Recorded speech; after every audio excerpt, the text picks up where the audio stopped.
నటుడు రాహుల్ రవీంద్రన్ చిలాసౌ సినిమాతో దర్శకుడిగా మంచి పేరు తెచ్చుకున్నారు. కానీ తర్వాత చేసిన మన్మధుడు 2 ఫ్లాప్ కావడంతో కాస్త వెనుకపడ్డారు. అయినా ఆయన ఆగకుండా రష్మిక మందన్నతో కలిసి గర్ల్ ఫ్రెండ్ అనే సినిమా మొదలుపెట్టారు. చాలా కాలం క్రితమే షూట్ స్టార్ట్ అయినా ఈ సినిమా గురించి టీం చాలా లోకీగా ఉంది. కొంతకాలం క్రితం ఈ సినిమా సెప్టెంబర్ 5న రిలీజ్ అవుతుందని వార్తలు వచ్చాయి. కానీ 2 నెలలుగా సినిమా మీద ఎలాంటి అప్డేట్ లేదు. చివరిగా వచ్చిన అప్డేట్ అంటే 2వ ఆడియో సింగిల్ రిలీజ్ చేయడమే. ఇప్పటికే సినిమా చాలాసేపు ఆలస్యమైంది. ఇంకా వాయిదా వేస్తే సినిమా మీద ఆసక్తి తగ్గిపోతుంది. రాహుల్ రవీంద్రన్ ఇప్పుడే నటుడిగానో క్యారెక్టర్ ఆర్టిస్ట్గానో బిజీగా లేరు. అందుకే ఆయన పూర్తి ఫోకస్తో పోస్ట్ ప్రొడక్షన్ చూసుకోవడానికి టైం ఉంది అని చెబుతున్నారు. షూట్ కూడా దాదాపు పూర్తయిందని సమాచారం. Rashmika Mandanna pan India star. ఆమె సినిమాల బాక్సాఫీస్ విలువ 1000 కోట్లకు పైగా ఉంది. ఆమె చివరిగా నటించిన సినిమా కుబేరా. ఇప్పుడు బాలీవుడ్ లో థామా, అలాగే తెలుగులో విజయ్ దేవరకొండతో మరో సినిమా చేస్తున్నారు. వీటికి తప్ప మరే ప్రాజెక్టు లేదు. రష్మిక తన షూట్ పార్ట్ ఎక్కువగా పూర్తి చేశారని, ఇంకా కొన్ని సన్నివేశాలు మిగిలి ఉండొచ్చని చెబుతున్నారు. Team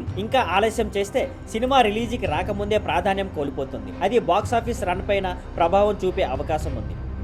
thank you for watching. Please like, share and subscribe.